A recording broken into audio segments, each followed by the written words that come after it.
Welcome back to Pleasure Science, a podcast that makes sexual liberation your new normal by changing the way you love and feel loved. And today is a very special episode. And that's not just because it's the season finale of season 2. Today, I am breaking down a life lesson that has helped me trust in my love life no matter what gets thrown my way. This life lesson has been showing up in episodes throughout the entire season. And once you understand it, you're going to see life really differently in a really beautiful way. And if you've been listening to the podcast week after week this season, you may notice that this episode today is coming at you a little late. And the truth is, I needed time to rest, to take a break. And I wanted to acknowledge this as just a reminder that it is okay for you to take breaks, for you to rest. It's okay to miss a deadline, because rest and rest time actually makes you happier, healthier, more creative, and more open to pleasure. So, on that note, let's dive into this big life lesson, because once you understand it, you will change the way you think about sex and the way you think about life.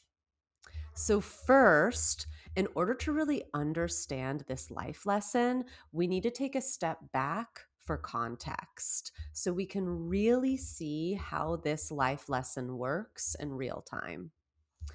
So, to take a step back, now more than ever, we are bombarded with culture wars that center around sex. Take abortion, for example.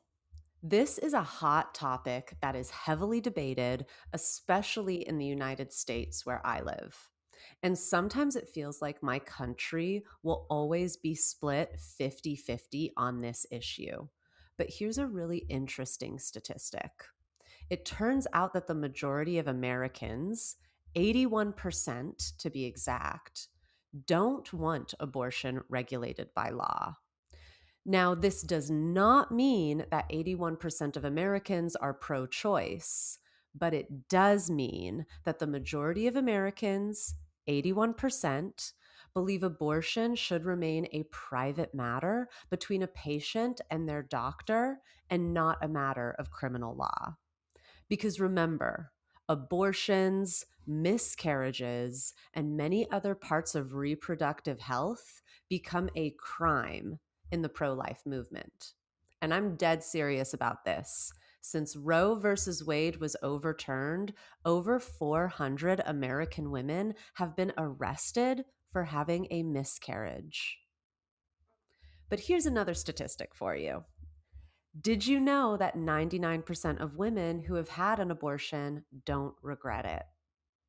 Now, obviously, you can read between the lines and you see what side of the argument I am fighting for at the dinner table during my family holiday parties. But in all seriousness, I bring this up because I want to show you how these cultural wars, especially anything close to sex, can cause huge tension between lovers, between friends, between family members. And to top it all off, you and I have been conditioned through all of the social media echo chambers that validate our opinions to become more attached to the argument than the person you love who is standing right in front of you. Again, take abortion, for example. It might seem like my entire country is split 50-50 on this issue, when actually most of us can agree that the choice should at least remain between a patient and their doctor and not be criminalized by the law. But since most people do not have the tools to navigate these passionate conversations with different opinions, where we, instead of connecting, start competing with each other, because we don't have the tools, we rarely get the chance to see how we might have common ground with someone we love who thinks differently than us. And we aren't just dragged into these intense cultural wars about abortion Chances are you and someone you love have discussed deep fake porn or the Epstein files or how artificial intelligence is affecting intimacy. That literally came up at a dinner party I was at last night. Everyone was talking about AI and people falling in love with AI. And my point is even if you tried to avoid it, these hot button issues will seep into your personal life. They activate your hidden triggers like ticking time bombs, and they create resentments and miscommunications. And this has a huge effect on your feeling of safety, your libido, and your confidence. Another example, I remember when the Me Too movement began in 2017, and a lot of people I know stopped wanting sex. Women, men, and non binary people. All these people that I spoke to told me that they felt disturbed every time they turned on the news, and as a result, many of them stopped desiring sex with their partner. And even though all of these people were fully supportive of the Me Too movement and they were glad that society was paying attention to these stories, they all stopped wanting sex, sometimes even developing an aversion to sex because of the stories that they were hearing on the news or on social media. The way sex and politics is discussed in our culture can literally affect your nervous system, your libido, and your relationships, which makes the connection you have to your sexuality revolutionary. Pleasure rejuvenates you. And I'm not just talking about sex, because it's okay to not want sex. I'm talking about being open to the pleasures that make your life worth living. Things like laughter, relationships where you feel seen, bubble baths, delicious food. Sexuality is more than just sex and libido. Following your pleasure creates unshakable, self generated, authentic confidence, and your sexuality is the doorway to your inner state of power and creativity. Now more than ever, it's important you honor that power in yourself. Not just because pleasure rejuvenates you so you can live a good life and fight for what you believe in, but because pleasure can also be weaponized against you. Remember, the first step to controlling someone is controlling their love life. Telling you who you should love and how you should have sex is a form of mind control, pushing you to assimilate or be ostracized and humiliated. And when you are shamed about sex, it is a deeply personal violation. In moments of sexual shame, we have to abandon ourselves in order to survive. And this shame takes away your free will and teaches you to doubt your inner knowing. This means that anytime you honor your sexuality, you are reclaiming your life, your body, and your mind, because you are reminding yourself that you decide what you like and how you get to live and who you get to love. And each time you decide that your sexuality is a valuable part of who you are protecting your free will and honoring your inner power. Which brings me to this big life lesson that I want to share. This is a mindset shift that has doubled my confidence and continues to allow me to create the most incredible relationships in sex and in love. And this life lesson is that hope is one of your most powerful tools for personal growth, but there is one big rule that you must understand. You must know the difference between positive hope and fear based hope. And when you know the difference between these two, you reclaim your sexuality and your love life in ways that will blow your mind. Let's begin by unpacking the definition of hope. When you look up hope in the dictionary, you'll see things like hope is an optimistic state of mind caused by the expectation of positive outcomes. For example, you can think of a woman who hopes to get a promotion because of all her hard work. Another definition reads that hope is only a feeling of expectation, meaning that hope can be a good thing or a bad thing. For example, someone who has had 3 bad dates in a row and hopes the next one doesn't suck too. In this example, hope is a feeling of expectation, but what you're expecting is another bad date. No matter what definition you find, you see that hope is defined by your expectations. But these expectations can be positive or based in fear. So here are some more examples of positive hope. I hope for a healthy pregnancy, or I hope my team scores big tonight, or I hope to laugh and feel alive on my date. And here are some examples of fear based hope.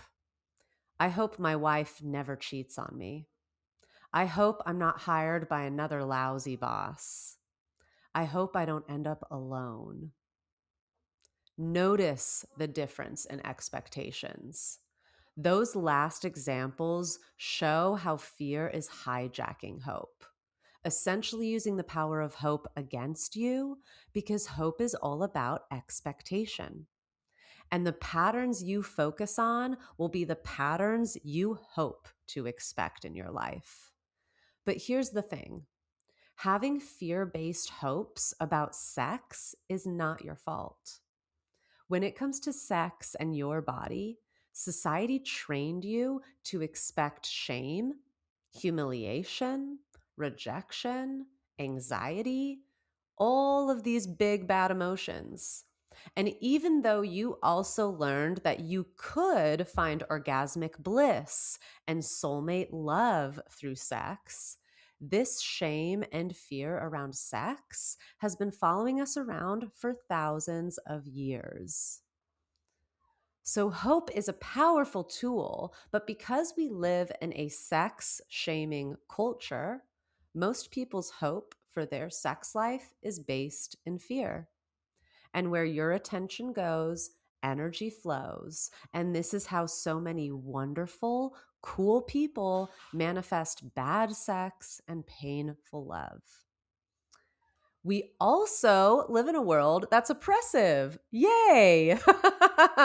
That means that a lot of people's fears are based in real experiences and are valid.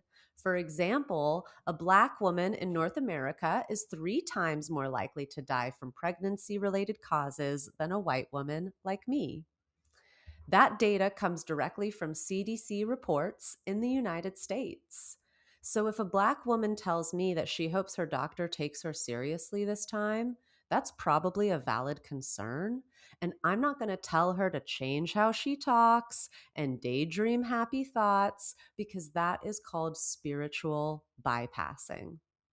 Spiritual bypassing is when someone uses a spiritual idea to avoid dealing with real emotional pain, conflict, or responsibility. And the truth is, sometimes your concerns and fears are valid. And you should stand up for yourself and you should have a low tolerance for injustice. This exercise in hope is not about ignoring oppression or pretending that pain doesn't exist. This is about developing the tools to live a happy life in a world that is unfair and painful.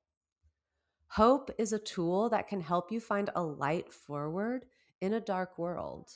Which reminds me of what Jave, the millennial sexpert, and I discussed about kink and BDSM in episode 6. Playing with power heals you.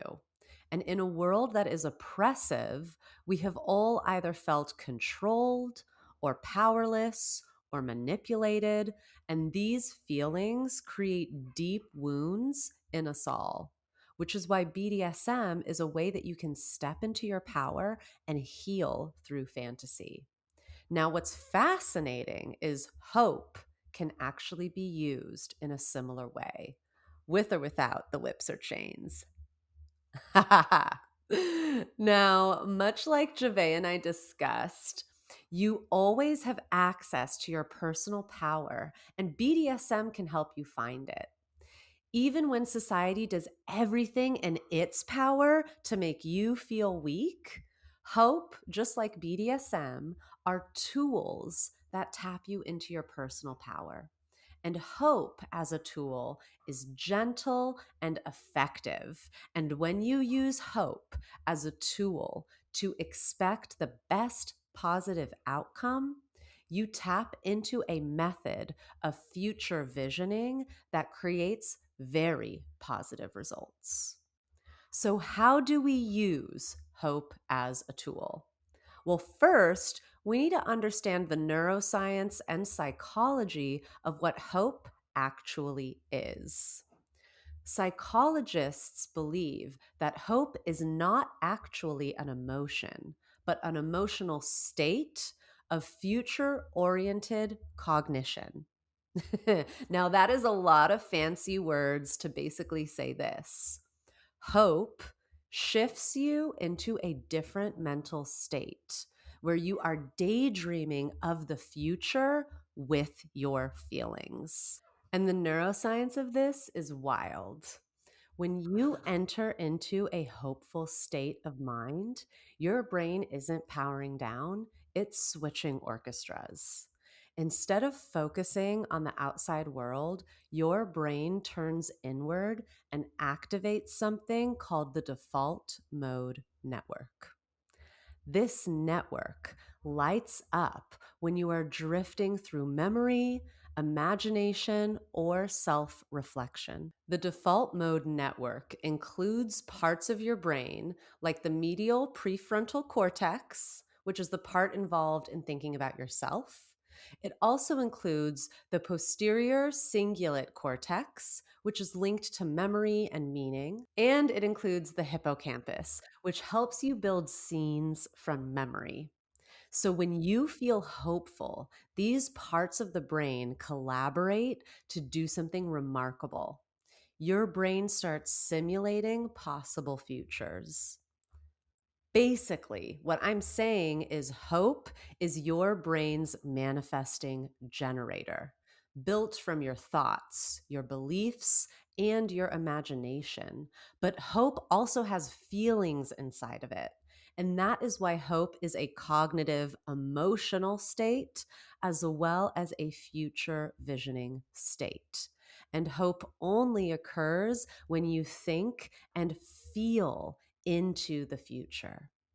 This is extremely powerful because when you use your ability to imagine your future with positive outcomes, you can manifest your dreams, and most importantly, you can take aligned action. Aligned action, for anyone not familiar with this term, are action steps that align with your sole purpose and highest potential.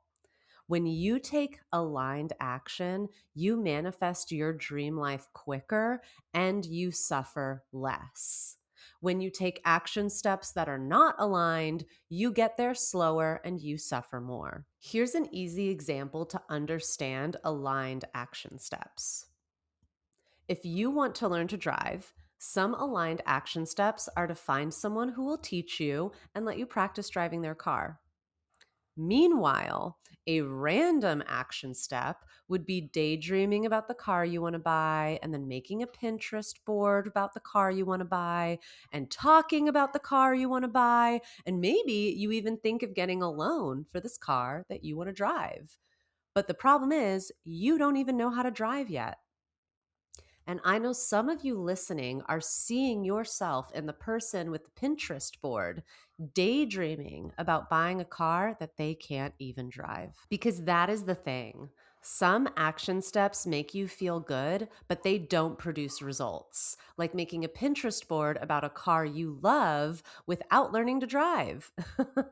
And other action steps create momentum, but they still won't take you forward in the right direction, like getting a loan for a car before you learn how to drive a car. Now you'll be paying money every month for something you don't even know how to use. But an aligned action step gets you to your end goal faster and with less suffering, like learning how to drive a car while also making a Pinterest board and then buying your dream car once you know how to drive it. Aligned action steps will get you to your goal quicker and make you suffer less. But that doesn't mean that aligned action steps aren't going to be hard work or that you're going to avoid difficult learning lessons or moments. For example, you can again take the aligned action to learn to drive and buy a car, but you might still fail your driver's test the first few times. Even when an obstacle arises, as long as you're taking aligned action, you still will always get to your goal in the quickest and safest way possible. And one life hack that helps you spot aligned action steps from random action steps is tapping into hope for the most positive, highest aligned outcome. This positive hope comes from your innermost dreams. It's that yummy feeling of intuition and imagination that pulls you forward, hoping for a better tomorrow and inspiring you to create the life you want. Positive hope is a compass pointing you towards your potential. It reminds you what you want to explore in life and in sex, and with time, it can help you find the life that you are meant to live. Because the things that give you positive hope are like little love letters from your soul, reminding you what your version of happiness feels like. Now, it's easy to take aligned action if you know what you want, like the person who knows that they want to drive a car. But what if you don't know what you want from your life? And what if you don't know what you want from sex? This makes it easy for fear based hope to guide the way because fear at its core is just uncertainty. And uncertainty either comes from ignorance or the unknown. You either don't have all the information and are feeling uncertain due to that, or you can't predict when a past pain is going to repeat itself. You're entering into unknown territory. And either way, whether it's ignorance or the unknown, you don't know enough to trust yourself or the situation. You're uncertain, and that uncertainty is the core root of the fear that you are feeling. For example, a lot of my clients, when they first see me, they all tell me the same thing. When I ask them, what do you want from sex or what do you want from love? They'll tell me, I don't know what I want. I just know what I don't want. Instantly, I can see that fear based hope is running their love life. But here is a little hack that makes sure fear isn't controlling your choices. Identify what you're uncertain about and turn that ignorance into knowledge and experience. Basically, the moment you feel fear about sex or love or life, it's time to explore. Remember what Susan Bratton said in episode 10 about sex and aging, that people in their 50s, 60s, 70s, 80s, and yes, even 90s are enjoying hot sex. And this is because your age does not stop you from having an appetite for growth. This mindset, one of a student or an explorer, is what empowers you to overcome fear and uncertainty through action and learning.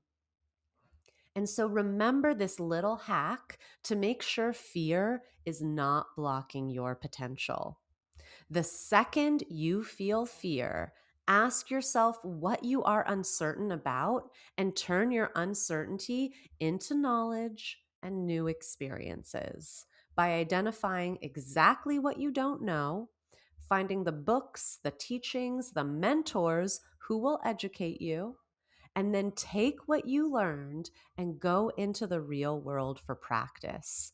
And do this practicing that knowledge in the real world until you have embodied your knowledge into a new state of being.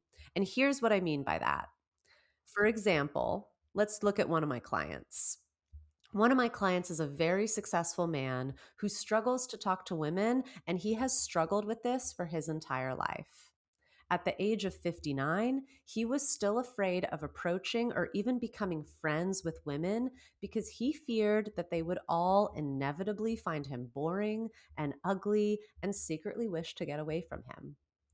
And so we identified that the roots of his fear were two big uncertainties. First, he was uncertain about women in general because he had very little experience with women, so he didn't understand them. And second, he was also uncertain about his ability to be charming. He thought that you either have charisma or you don't, and if you don't have charisma, you're shit out of luck. So, to become more certain, I decided to begin by teaching my client the science of charisma. It turns out charisma is actually a formula, and it is a mixture of being both warm and competent at the same time. Charisma is not a talent that you are innately born with, but a skill that anybody can develop. I also educated my client about relationships and women, letting him know that the majority of women actually find kindness and reliability way more attractive than physical strength, charm, or looks. So his internal dialogue about women casting him aside was just his mean inner critic and not the truth. I also taught my client relationship skills like flirting and nonviolent communication. So that way he knew how to handle miscommunications or disagreements if they came up. And guess what? With all of this knowledge, within 2 weeks, my client felt confident enough to start approaching women after almost 60 years of never doing that. And this is because knowledge is the essential first step to building certainty and confidence. However, having knowledge is nothing without practice. So I supported my client as he went on dates and attended matchmaking events, and he got to practice over and over talking to women and embodying everything he learned about charisma, flirtation, and communication. And this embodiment phase is the part of healing inner fears that most people actually try to skip. It's easy to learn and read books, but it's scary to put yourself out of your comfort zone and do the damn thing. But guess what? My client did do the damn thing. And he discovered something beautiful. When you embody a new reality in your actions and practice, you eventually become what you embody. So, guess what? In less than a year, my client went from always being single and sexless and insecure to confidently going on dates and meeting a woman that he is now living with. And his brother had even told him that after working together, it seemed like he was a whole new man because he was so self assured. This is the power of identifying the fears that are hijacking your hope and your free will. You will unblock your potential and stop becoming attached to stories that make you a victim so you can embody a new way of living. So now that we understand hope and how to overcome uncertainty, the question becomes, how do you spot positive hope and how do you use it? Now, in order to understand this, I want to return to the dictionary definitions of hope that I spoke about earlier. No matter where you look, hope is defined by a feeling of trust because hope only occurs when you expect or trust in a specific outcome. The key is learning how to trust that something good can happen, even when life is always showing us how many bad things can happen. And trust is also an essential ingredient to good sex. Remember my live sex coaching session with Stephanie in episode 8. Stephanie's relationship with her fiance has a strong foundation of trust, but as Steph is healing her relationship to her libido, she's realizing she needs to develop trust with her body. It's not enough that she has an amazing lover that she trusts. The first person that you must trust is yourself. Hope operates in the same way. When you trust in yourself, whether it's in your cleverness or your resilience or your strength, you can bet on a positive outcome because you trust yourself to land on your feet, even when everything you can't control tries to knock you down. This is the cheat code of the future visioning state of positive hope. When you expect positive outcomes and you expect yourself to be resilient, you change the thoughts and beliefs you have, which changes the actions you take. And when you change the actions you take, you change your reality. So let's talk about developing positive hope through trust. First, I want you to remember that life is all about balance. Life is always going to be 50% good and 50% bad. So, whatever rejections, rainy days, or downright terrible moments that life throws your way, just as much happiness and love will come to balance it out. So, your first step to trust in your life is to constantly remind your brain that life is also 50% good. In fact, I want you to ask yourself every morning for the next 7 days, how would my life change if I woke up today and focused on all the ways my life is 50% good? Think back to episode 7 from this season when I talked about the big 5 sex struggles I see with every client. In that episode, I spent a lot of time explaining why sexless relationships happen, and I told you what mistakes to avoid and how to find sexual connection again. Well, the process I discuss in that episode is hope and trust in action. And it shows us the difference between positive hope and fear-based hope. Every couple hopes that their sex life won't fade. But this is a fear based hope. It's poison because you begin to fantasize about what you don't want, which can easily mean you manifest exactly what you don't want. Because remember, where your attention goes, energy flows. And in episode 7, I remove this fear and uncertainty by explaining to you why sexless relationships happen and what to do about it. So, even if you are currently struggling with sex in your relationship, this information gives you positive hope that you and your lover won't stay stuck in a sexless relationship because I give you the information that clears your uncertainty and a 6-step roadmap to follow so that you can take action and embody a new reality both internally and externally.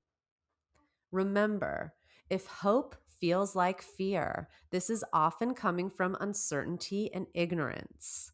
You don't know what you don't know, and that's creating an uncomfortable feeling in the pit of your stomach. The way to trust in a positive outcome is to have information and use that information to take action steps that you can trust because knowledge creates trust, even when we can't predict the future. Which leads me to another hack that creates positive outcomes for your sex life and your relationships, and that is communication. Good relationships are not about never having issues, and good sex is not about never struggling. It's about having the tools to handle the struggles without breaking apart. And communication is your most powerful tool, and it's more important than ever because you can rebuild trust, rekindle love, and improve your sex life quicker with communication than any other tool or technique. In episode 4 this season, I talked with Kenya K. Stevens all about sexual communication because Kenya and I have both worked with thousands of couples over the years. And we talked about the struggles we both see in our private practices when we're talking to these couples who've been married for a long time. And one of the things we often see is how many couples are suffering silently over long periods of time, creating patterns that make you and your lover literally hide from each other through all of the things that you are not saying. Resentments start running too deep, and the things you admire in each other are forgotten. Suddenly, it's impossible to see eye to eye on certain issues, especially sex. And by the time you speak up or seek help, it can feel like the end is fast approaching. Because when you are struggling for too long, you lose hope in your future. And when hope feels lost, communication is your strongest tool. Go back and listen to the episode with Kenya to refresh yourself on all the communication techniques that we went over. But I also want to challenge you to be very careful with the words you speak to yourself from now on. Communication doesn't begin with your lover, but with the words you say to yourself. These words are just as important because studies show that you will have sex at the level of your emotional development, and you will also form relationships at the level of your emotional development. The words you speak to yourself are a direct reflection of your emotional maturity and development. These words have the ability to uplift you and heal you, but they can also cut you down and control your choices. And you do this all to yourself with your words. So, how are you using your words? Many of us have an inner critic, a judgmental voice that can get especially loud in moments of sexual desire or romance. But here's some fascinating pleasure science about hope. Hope is one of the few things that is just as strong with images as with words. When your inner critic runs wild with negative self talk, say stop in your mind to that judgmental voice and imagine the things that bring you hope. This is a psychological technique called pattern interruption. I teach it to my clients who struggle with negative self talk because the way you talk to yourself is a pattern. And if you have a habit of bringing yourself down, you can interrupt this pattern with images of hope. Hope is, by its very design, a positive and expansive feeling. And sometimes it's easier to access hope from our imagination than our words. Because when humans start attaching words to this feeling of hope, something interesting happens.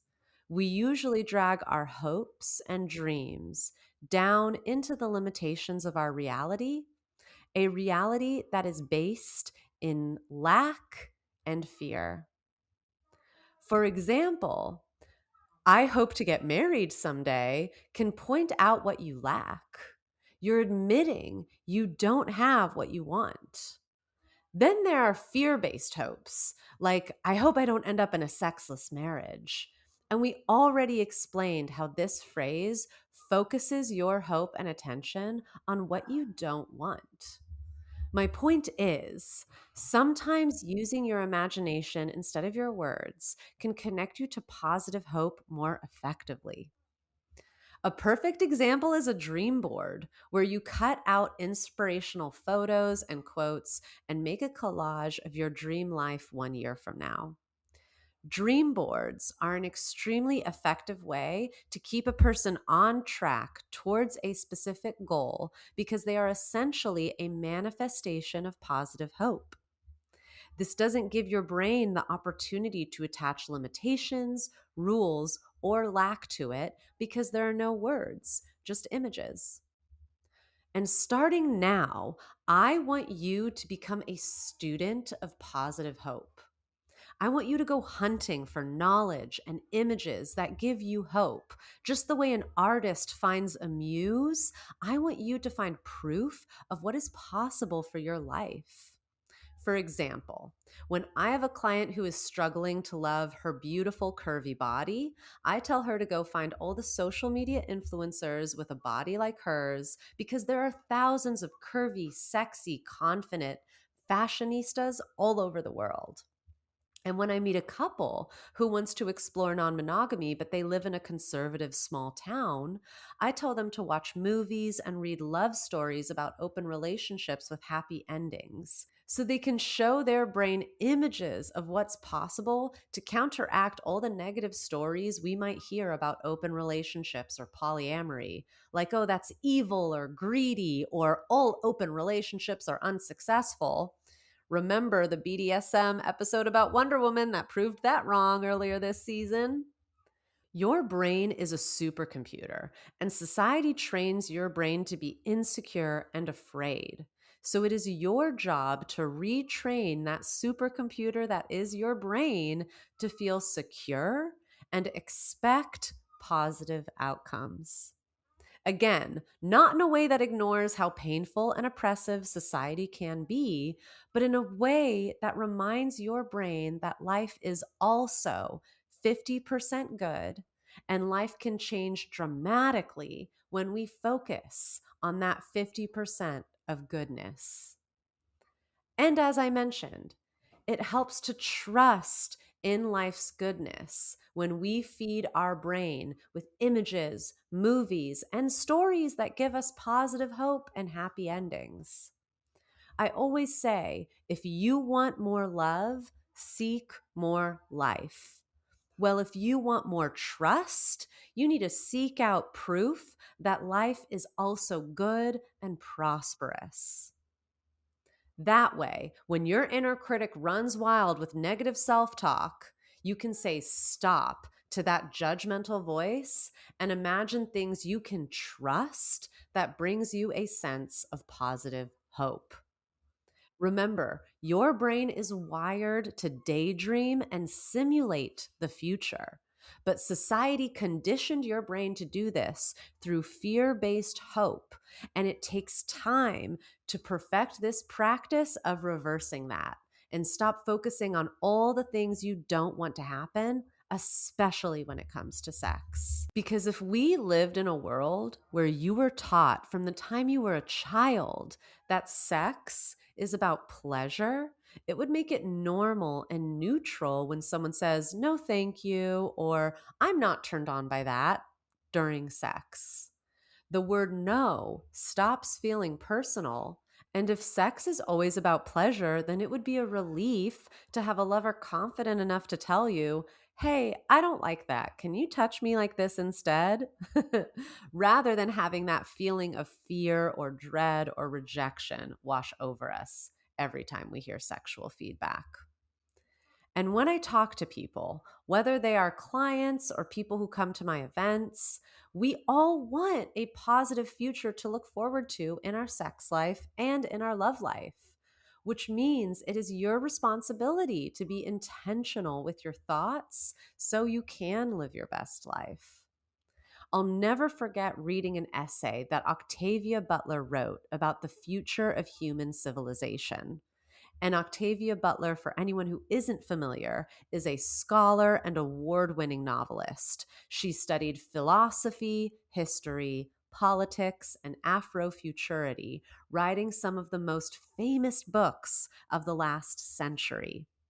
And when she was asked about the future of humanity and all the giant, overwhelming problems in the world, Octavia said, there isn't just one solution to fix the future. There are thousands of solutions, and you can be one of those thousand. When you learn how to use hope to expect a positive outcome, you do become one of those thousand. You change the thoughts that you think. You transform the feelings you feel. And the actions you take become aligned and effective. You have better sex. You make more money. You are more creative. You become a happier and healthier person and influence the people around you in a positive way.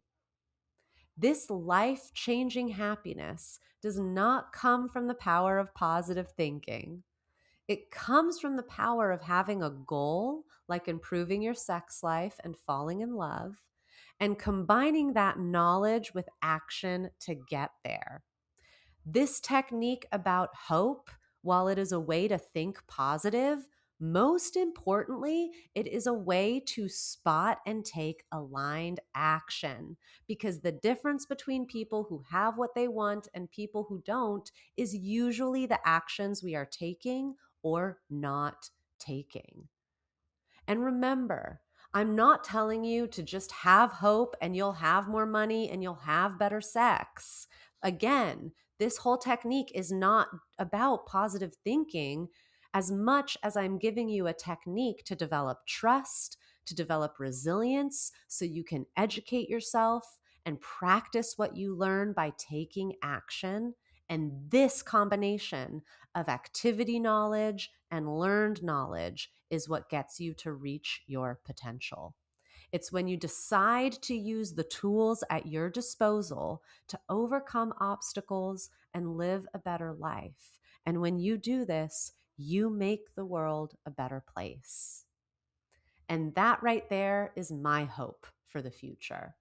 I hope that you feel intelligent and empowered and happy. I hope you feel that in your sex life and in your everyday life. And that is the future visioning state that I live into every single day. So thank you for being with us for another season of Pleasure Science. Fun fact, we actually hit the top 1% of podcasts this season. So from the bottom of my heart, I want to thank everybody for listening because you give me hope in a better future. And until then, I cannot wait to see you all next season in season 3. But as we take our beautiful break, come and say hi to me on Instagram and TikTok at Pleasure Science. I would love to hear what episodes made you think this season. And I'd also love to know what topics about sex, relationships, sex history that you would like me to explain in future episodes. So please slide on into my DMs and let me know. And if you're watching this episode on YouTube, leave me a comment and let me know what was your favorite moment from this season. For me, my favorite moment was going over digital intimacy in episode 3 and explaining to you how sexual intimacy has changed and evolved since the creation of cell phones. So I want to know, what episode made you think? Leave a comment and let me know what you loved, and let me know what topics you would like for me to discuss next season. And if this episode resonated with you and you learned something new, please send this to a friend or a lover because they can also benefit from this knowledge as well. And of course, all of you get a very special gift for listening to the Pleasure Science podcast. And today, this gift is all about flirting. Everybody thinks that they can't flirt, but that's because you do not know your flirt style. And your flirt style is your flirting superpower. It shows you who you are most compatible with, what social settings actually make you shine, and how to master dirty talk.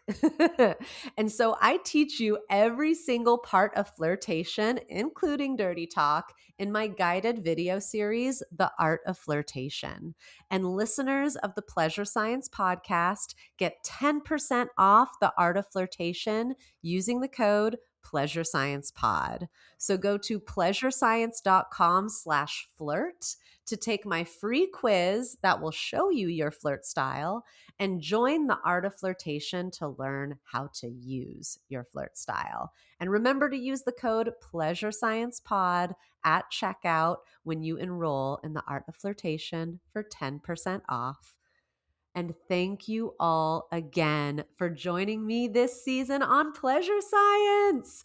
It is the joy of my life to help you fall in love with your sex life and to help you create the relationships that make life worth living. And I hope you enjoyed all the fun topics we went over this season, like the kinky history of Wonder Woman, or the reason why porn is actually healthy for you, or that crash course in sex and disability that we went over with Andrew Gurza. I can't wait to hear what you loved and what you learned from this season. So please leave a comment and let me know. Farewell for now. And remember, if knowledge is power, then sexual knowledge is empowering. I'll see you next season. This podcast is a Pleasure Science production, hosted by me, Nadej, your resident sex scholar. The Pleasure Science podcast is produced by Laura Moore and edited by Camille Furman-Callot. Our music is by Octasound and is licensed under the Pixabay Content License. To find out more about Pleasure Science and to sign up for our online courses, please visit www.pleasurescience.com.